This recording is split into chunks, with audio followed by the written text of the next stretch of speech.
সাদা গাড়ির রং বদলে কালো হয়ে গিয়েছে পুড়ে। ফাঁকা রাস্তার ধারে দাঁড়িয়ে থাকায় গাড়ি দেখেই সন্দেহ জেগেছিল। ভেতরে উকি মারতেই আটকে ওঠার মতো দৃশ্য এলো নজরে। গাড়ির ভেতরে পড়ে রয়েছে দুটি দেহ, পুড়ে কাঠ হয়ে গিয়েছে সেই দেহগুলি। পোড়া গাড়ির ভেতর থেকে দুটি পোড়া দেহ উদ্ধার হওয়া ঘিরে চাঞ্চল্য ছড়িয়েছে। ঘটনাটি ঘটেছে হরিয়ানার ভিওয়ানিতে। বৃহস্পতিবার একটি বোলেরো গাড়ি থেকে উদ্ধার করা হয় ওই দুই ব্যক্তির দেহ।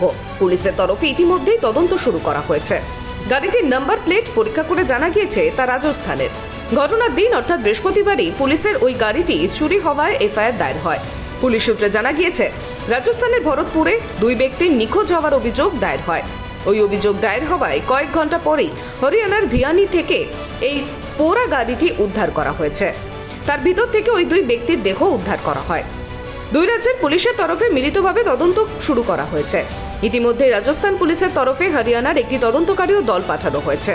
যে দুই ব্যক্তির দেহ উদ্ধার করা হয়েছে তাদের নাম নাসির ও জুনেইদ ওরফে জুনা। দুজনেই রাজস্থানের ভরতপুরের ঘাটমিকা গ্রামের বাসিন্দা।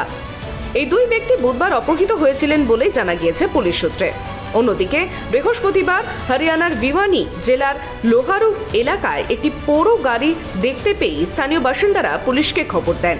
ঘটনাস্থলে পৌঁছে পুলিশ গাড়ির ভেতর থেকে দুটি পোড়া দেহ উদ্ধার করে। গাড়ির নাম্বার প্লেট যাচাই করে জানা যায় গাড়ির মালিকের নাম আসিন খান। প্রাথমিক তদন্তে পুলিশের সন্দেহ ওই দুই ব্যক্তিকে অপহরণ করে রাজস্থান থেকে হরিয়ানায় নিয়ে আসা হয় এবং মধ্যরাতের পরই ওই গাড়িতে আগুন ধরিয়ে দেওয়া হয়। দুই ব্যক্তির পরিবারের অভিযোগ তাদের অপহরণ করে খুন করেছে বজরং দলের সদস্যরা। দুজনেই গোরক্ষকের বিরুদ্ধে মামলাও দায়ের করেছে। আপাতত ঘটনার তদন্ত শুরু করেছে দুই রাজ্যের পুলিশ।